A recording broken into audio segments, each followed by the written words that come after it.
जोहार इन्या ᱧᱩᱛᱩᱢ ᱫᱚ उदयनाथ माझी परिस दो मुर्मू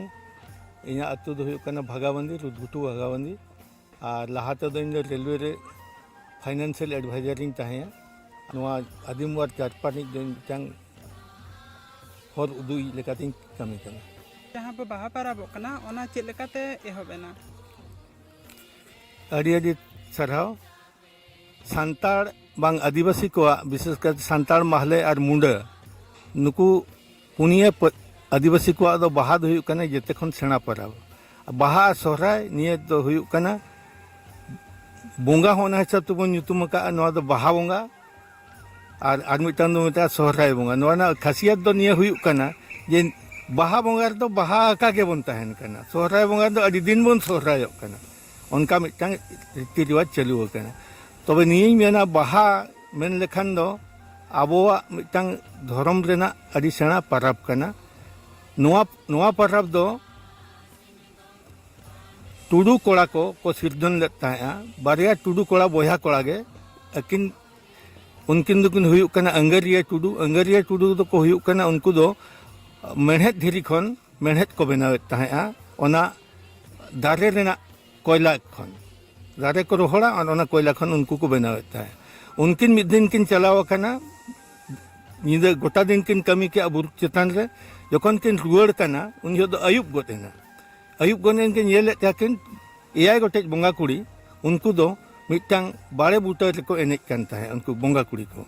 आदो उनकिन किन नेल केत खान बोतर रेना किन बाड़े बूटा सुर रे आरो मिटांग आतना दारे ताहे और आतना ढुडरू रे ओना खोल रे ओने किन खेड़ेना बोतर ताहेना पाछे किन आंगेन एमानो उनको बोंगा कुड़ी दो को आंगेन नेल ले को खान ओना बोतर किन उकुइना इने तम तो अड़ी घड़ी को एनेज के उनको कुड़ी किन नेलेत को और उनको दो उंगुत गाते को एनेज बाहा दो उनको दो उंगुत गाते को एनेज ताहे सुर रे ताको सारजम बाहा मेना एनेज के अड़ी घड़ी आदो जखन सिमरा सेचेर उन जो टुडू कोड़ा हुडिनी ए मेने ए दादा बखान अलांग हो उनको सला अलांग एनेज आमी धा आदो उनके उनी आदो बालांग एनेज पाछे को आंगेन लंगा छे तबे उनी हुडिन कोड़ा उन जीत ते उनकिन ताम उनकिन किन एनेज के उनको किन वेलकम केत को उनको कुड़ी सला बार पे घंटा किन एनेज के तायम ताम जखन सेतागो कना उन को विदाई को हताव के अड़ी को कुसीना उनको कुड़ी हो आदो उनको को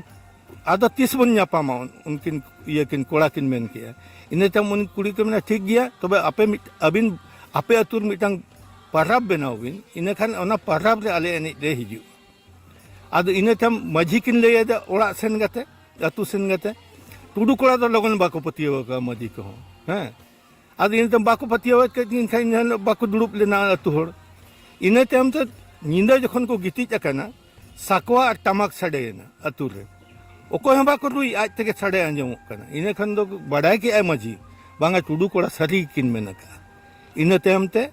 उनको को अतु होड़ को ये किया ठौका किया जे मिद दिन हिलो ओना दो उन जो दो परब लेकाते दो ठौका किया को इने हिलो मन परबो ओना दो दिन तहना कुनाबी दिन के तहया मरांग मरांग ओना हितो आदो उनको दो इने हिलो को ठौका किया ये कुनामी फागुन बुआ कुनामी रे आबो नोआ बाहा परब हुयु उन जो उनको दो को नेवता लेकाते उनको दो आको को हिजु नो हुयु कना नोआ परब रेना इतिहास बांगन मूड तत्व तेतेत दो अब ये का हिसाब तक नित बन मना